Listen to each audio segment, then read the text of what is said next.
Alhamdulillah hari ini lenggang goreng. Karena ada Purita Yutis sudah siap disantap. Nih ya, lemaknya. Oh, dagingnya lembut sekali ya. Nah, ini ada pelengkapnya juga. Oh, ada mie kuning ya.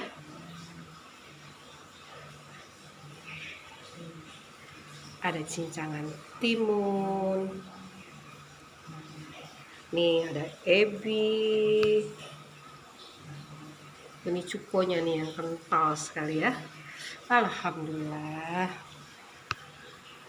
Mari makan lenggang goreng.